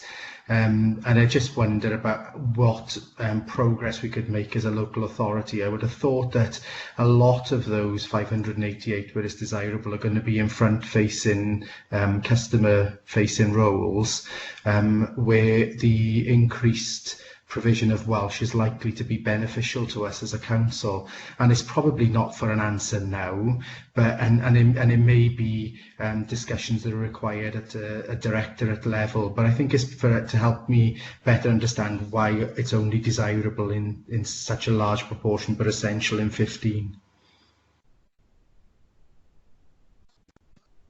Okay, that is a well put question, and I think it would be interesting to look at that in a bit more detail at another cabinet committee meeting. If Nick's able to action that point, maybe we can have someone from HR to explain the process and how we categorise essential and non-essential, or desirable even. Thanks, Chair. Okay. I think that would be really, really useful, and without maybe looking at some of the job descriptions as well as evidence for that, so that we can see, because sometimes it would be, and I'm aware that our level of Welsh speaking in Bridgend isn't as high as it could be, and I wouldn't want to then recruitment to suffer without because of the non-ability to recruit an essential Welsh speaker, but I'd like to see some of those job descriptions where they've considered it as only desirable, so that we can see the evidence on that. Yeah, I think that's a good topic for us to digest in a meeting. So thanks for bringing that to our attention, and also it'll lead us into the next agenda item. So if everyone's okay with that. The next agenda item is the forward work programme, and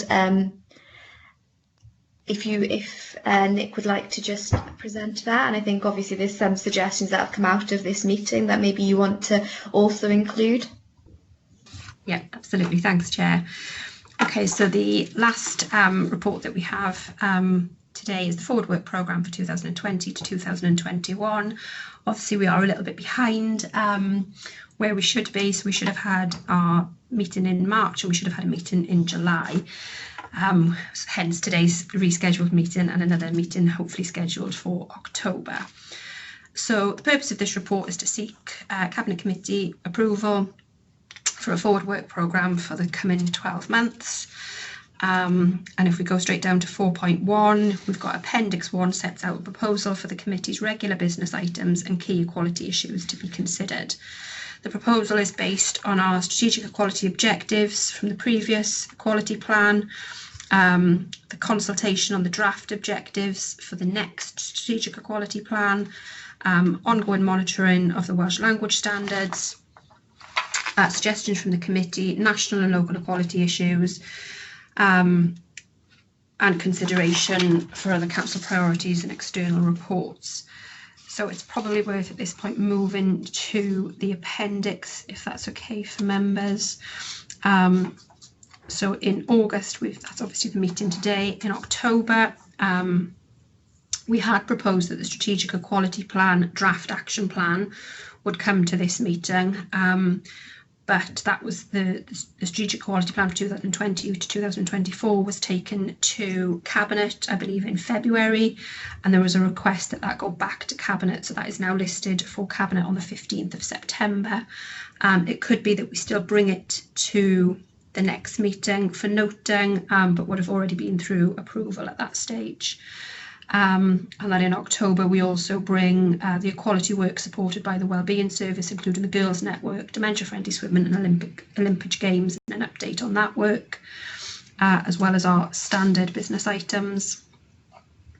In November we had listed the Community Cohesion Annual Report, and wondered if members would also like us to look at the recruitment issues around Welsh language in that meeting.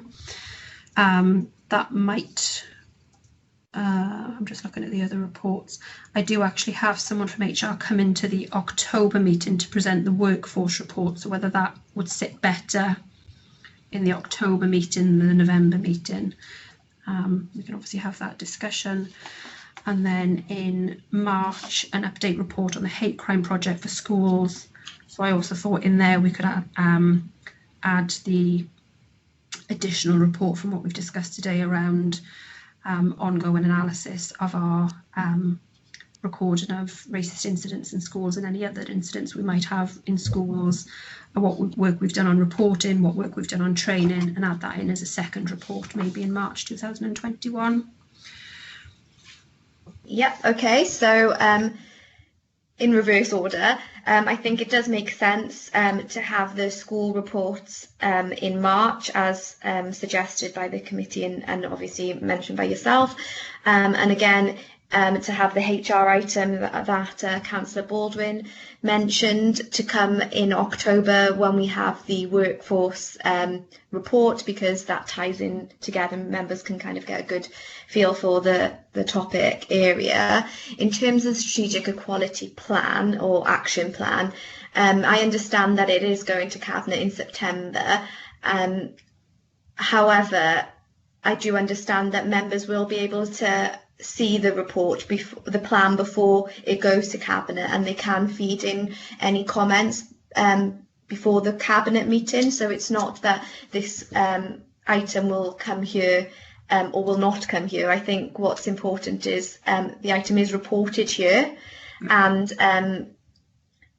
any topics from the Strategic Equality Action Plan that members would like to see in more detail can then potentially be agended for another Cabinet Equalities Committee meeting.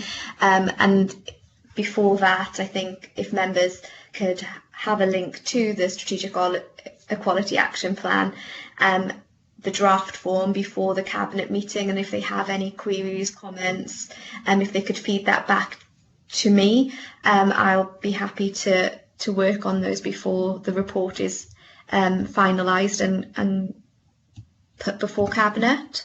I think if that's okay with everyone. Just before we just open it up into the discussion, can I have a Cabinet member move and second the report, please? Moved. Seconded. Thank you very much. And Councillor Howells would like to ask a question. Yeah, just following on, obviously we discussed the issue around the naming of the Picton today. Is that going to be come back to this committee for any further discussions, or are we just going to await a Cabinet decision on that? Obviously we don't know what the outcome of the Welsh Government is, but shouldn't we have that some sort of as a standing item going forward, so we can be updated if there are any further developments? Is that appropriate or not? The Welsh Government review outcome doesn't have a specific time frame on it, but I do think it's important that this item does come back to this committee. We can, I don't know what the best process is about that, and we can wait and then bring it, just add it to the agenda or add it under urgent items of the agenda, or if we have a standing item and report there's no updates. I don't know if Mark is able to advise on what the best approach is in terms of from a democratic services perspective. Nick? I wouldn't say it's an urgent item, Chair, to be honest with you, because there's got to be specific reasons given for that very near to the meeting. I would probably say that it's best for you and Nicola perhaps to get together and estimate perhaps the best committee up and coming time-wise it could go to, you know. Okay. Is that okay? So we'll just keep a watching brief on it. And so sorry, you've written in the comments, can we have a standing item? Is that possible, Mark? It's in the hands of members to form the forward work programme. We would have a standing item, or add it to one of the future meetings, or leave it as a TBC to be confirmed, you know, because obviously the time frame with it is not known, perhaps like the other forward work programmes items are, you know. Yeah, okay, well, I'm happy for it to be a standing item on the agenda, for it to for us to keep it on the radar, and if there's a short report in terms of progress, even if we just put on there what we've seen across Wales, across the UK. I think it's been a really interesting conversation we've had today, and so I'm happy with that. If you can arrange for that to happen, please, Nick, Mark, and I'll bring in Councillor Radcliffe. Yes, thank you, Chair. I've just got one thing to suggest for the forward work programme, and that's the impact of the coronavirus and lockdown. And I'm thinking in terms of a specific issue that's a wide-ranging topic. And the specific issue I had in mind was the impact on people with caring responsibilities, and whether the furlough scheme or job losses have been disproportionately felt amongst people with caring responsibilities who may have found it difficult to combine their working from home with those caring responsibilities. Obviously, there's wider issues with coronavirus as well, but I think it would be a good topic to look at. Yeah, I'd agree. I think it is a really interesting topic. I don't know if we want to include it in the November meeting. We've got the Community Cohesion annual report there, and that also comes from a forum, so where people do express views on caring responsibilities. So I think it tie in quite nicely into the November meeting. If you could action that, then please. And I think Councillor Baldwin would like to speak. Yes, thank you, Chair. Obviously, Councillor Radcliffe probably isn't aware, he's not on the COVID panel, but the COVID recovery panel that the local authority has set up, which is a cross-party panel, is actually focusing on people as its aspect, because obviously there are other groups that are looking at the financial aspects. So the impact of and vulnerability and all of those different aspects is going to be considered by the COVID panel, whether it not necessarily in the first stage, but there will be a deeper dive into these aspects then after the September report to Cabinet. Thank you for that additional information. And so I think in terms of research, there will be a lot of information out there then that this committee can receive in November. I don't know if there's anyone else that would like to suggest any items for the forward work programme. Okay, well, no one's typing, but if, between now and the next meeting, if anything does come up to you and you think this committee should look at it, then please feel free to email me, and we'll bring it forward to the next committee meeting. The next item on the agenda is urgent items, and no urgent items have been brought to my attention. So with that, I'd like to thank you all for attending and your contributions. It's been a really interesting morning, and